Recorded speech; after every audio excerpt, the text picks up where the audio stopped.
Assalamu alaykum wa rahmatullahi wa barakatuh. Wa alaykum salam wa rahmatullahi wa barakatuh. Mimi kwa kweli niko hapa kwenye swala la Dhulhijja kwa sababu bado huu mwezi unaendelea na tukiwa tushamaliza 10 la mwanzo. Na ile 10 la mwanzo kulikuwa na ibada kochokocho ambazo zimezungumzwa na mashekhi mbalimbali kabisa.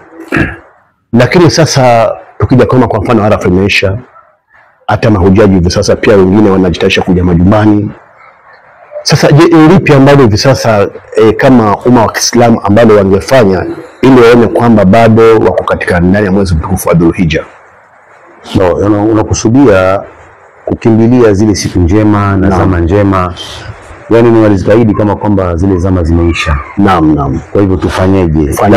La kwanza, maadamu tuko kwenye Dhulhijja, bado tuko katika miezi mitukufu. Naam. Kwa sababu miezi mitukufu ni Dhulqaada, Dhulhijja, Muharram, na hapo Muharram bado yaja. Kwa hivyo bado hatujamaliza siku njema, ingawaje zilifadhilishwa siku 10 za mwanzo wa Dhulhijja. Na ile siku ya 10, siku ya Idi, kwa sababu ya ummahatul a'mal tajtami'u fi hadhihi al-ayyam, yani zile ibada kubwa kubwa za kusanyikana katika siku ile ya Idi ikafadhilishwa. Lakini zikimalizika siku hizi, hatusemi kwamba hatuna mema tena au hatuna siku tukufu tena. Siku tukufu ziko bado. Tuko kwenye Dhulhijja tena katikati. Dhulhijja imalizike, alafu Muharram iingie vile vile. Kwa hivyo bado tuna nafasi. Alafu lingine, wenzetu wameenda haji. Kama ulivyosema, ima wamekuja wengine au wako njiani. Ndege za mwanzo zinaanza kumiminika hivi sasa. Tunasema wale walienda hija, Mwenyezi Mungu kama wamewarejesha salama.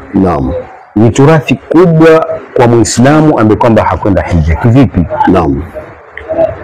Mtu akienda hija, akifanya hija yake, akirudi salama, kama alivyoeleza Mtume sallallahu alaihi wasallam, mwenye kuhiji na asifanye machafu, akamilisha hija yake, akubaliwe, basi atarudi kama vile siku kazaliwa na mama yake. Yani bimaana atarudi hana madhambi kabisa, katika kitabu chake cha madhambi zimefutwa kulingana na hija alivyoifanya. Atakuwa mpya kama vile siku mama yake alivyomzaa. Yani mtoto mdogo akizaliwa shahusa na madhambi hana, basi yule haji ni kwamba ameenda kule, akirudi na haji yake imekuwa nzuri, basi yuko hivyo. Mwenyezi Mungu inshallah akubalie hawa walioenda na wawe hivyo. Kwa hivyo ikiwa tuwatarajia wanarudi sasa, turathi kubwa, kitu muhimu cha kufanya wewe ambao kwamba ukwenda haji ni kuwakimbilia. Nafikiria bila shaka tuna karaba zetu, tuna relatives zetu ambao kwamba wameenda kule. Kwa hivyo amekuja, kitu cha kwanza kumkimbilia, niombee dua. Inua mikono, ima ni uwanja wa ndege, ima hapo kupatiliza hapo uwanja wa ndege ni mpya niombee dua na matatizo yangu, dua yako yakubaliwa kwa sababu huna madhambi. Basi hilo ndio kwanza kabisa la kukimbilia. Sadaqta.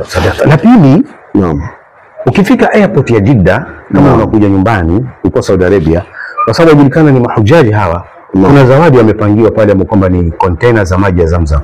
Kama una container lita 5, lita 3, siku hizi pia wamefanya zile packaging za vichupa vidogo. Vingi unapewa. Haji anavichukua vile.